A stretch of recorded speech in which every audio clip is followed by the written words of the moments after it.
دوستو اگر آپ حدیث سننا پسند کرتے ہیں تو چینل کو سبسکرائب کر لیں۔ بسم اللہ الرحمن الرحیم۔ حضرت ابو ہریرہ رضی اللہ تعالیٰ عنہ سے روایت ہے کہ رسول اللہ صلی اللہ علیہ وآلہ وسلم نے فرمایا،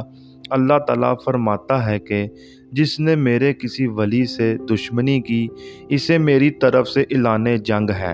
اور میرا بندہ جن جن عبادتوں سے میرا قرب حاصل کرتا ہے، اور کوئی عبادت مجھ کو اس سے زیادہ پسند نہیں ہے جو میں نے اس پر فرض کی ہے، یعنی فرائض مجھ کو بہت پسند ہیں، جیسے نماز، روزہ، حج، زکوٰۃ، اور میرا بندہ فرض ادا کرنے کے بعد نفل عبادتیں کر کے مجھ سے اتنا نزدیک ہو جاتا ہے کہ میں اس سے محبت کرنے لگ جاتا ہوں۔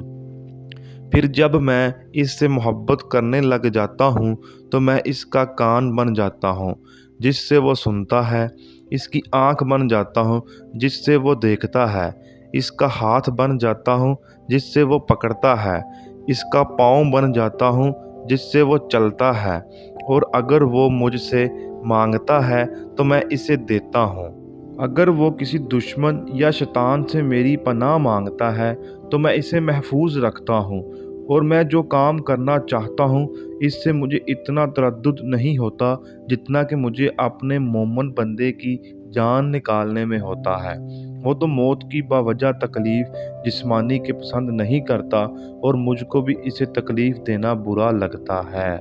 رسول اللہ صلی اللہ علیہ وآلہ وسلم نے فرمایا کہ اللہ تعالیٰ فرماتا ہے کہ ابن آدم مجھے تکلیف پہنچاتا ہے، وہ زمانے کو گالی دیتا ہے حالانکہ میں ہی زمانہ ہوں، میرے ہی ہاتھ میں سب کچھ ہے، میں رات اور دن کو عدلتا بدلتا رہتا ہوں۔ ناظرین اور سامعین، یہ احادیث خود بھی یاد کریں، اس پر عمل کریں اور دوسروں تک شیئر بھی کریں۔ جزاک اللہ۔